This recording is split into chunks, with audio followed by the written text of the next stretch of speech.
checking in with you. Sure. And once those glaciers receded, left the lakes. Now in this particular area, in the sub-Appalachian, it left some other little interesting features. It left this scaling on the top of the riverbed rocks. Put an offer with conditions on this property in 2000 that this site would be able to do what we wanted to do, which was do a very high quality Bordeaux style red blend. We did wintertime as well as summertime study because of course we are in Canada. We can't just think about the growing season. We have to think about the winter also. We even did satellite analysis of our mountain to be able to understand where the shadow fell on the property. Because again, our latitude up here in Canada, the differences at the tight parts of the season can be quite significant. At the highest point of the summer, that mountain casts a 90-minute shadow, less sunlight on that part of the vineyard than the areas outside of the vineyard.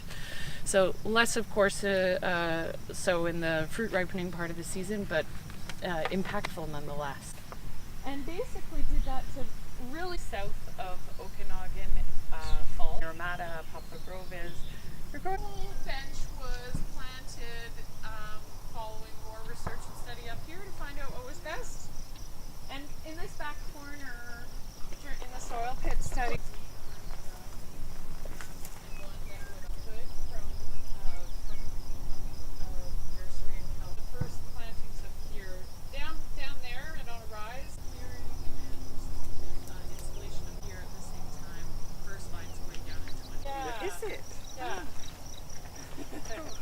it's basically a vineyard monitoring system that collects weather data and stores it in the cloud. It collects at 30-minute intervals and basically stores all of that humidex, precipitation. Warning, they're actually very scared of you, and unlike other snakes, they give you a warning that they're both very slow growing. And I mean, they're things in the desert. The property when I'll find you some today so you can see we're not actually in the very pale and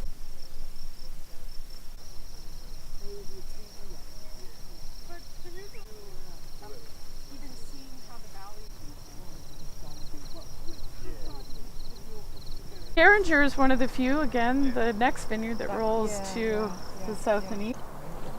So there's Margaret's, all of our white blocks. See the slope really very well in terms of 3 benches. Yeah, so okay, this is about 9 here. I'd say this is the thing about the Okanagan. I've been walking on the hills all day.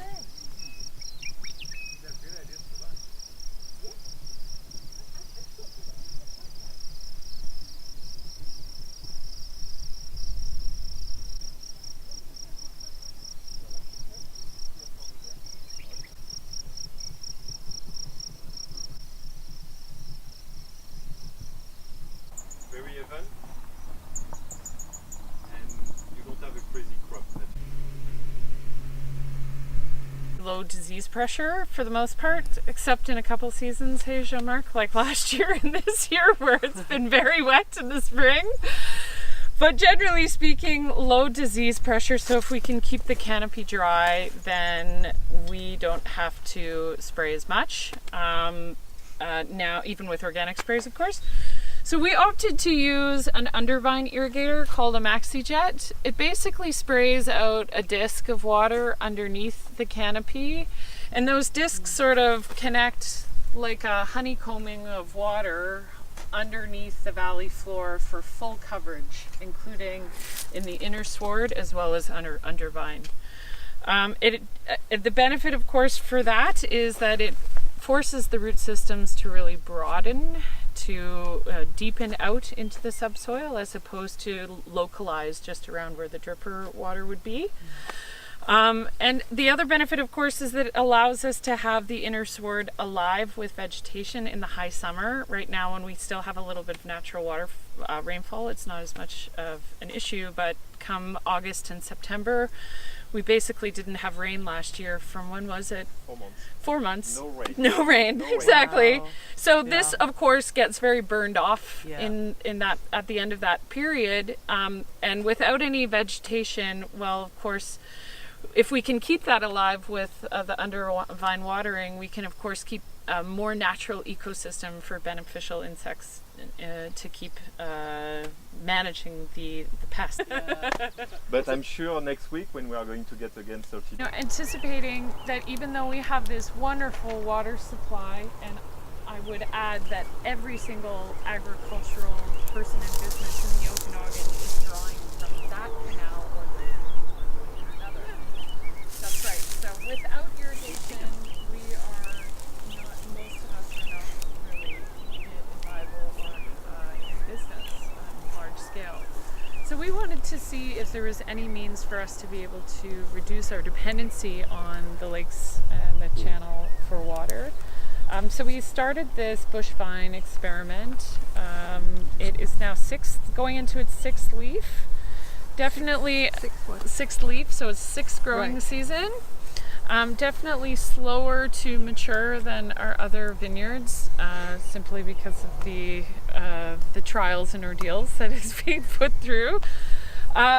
Instead of high density like our conventional vineyards, which are 2,044 vines to the acre with trellises, etc., these are 2 by 2 meters apart, basically trying to give them lots of space to be able to stretch out those root systems to be able to get the water they need.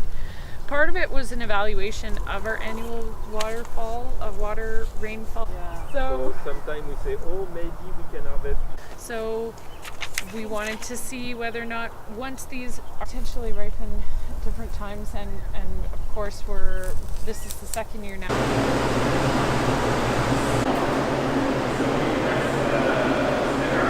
We have beautiful new oak barrel, French oak of course, but to keep something a little bit more straight, I use stainless barrel.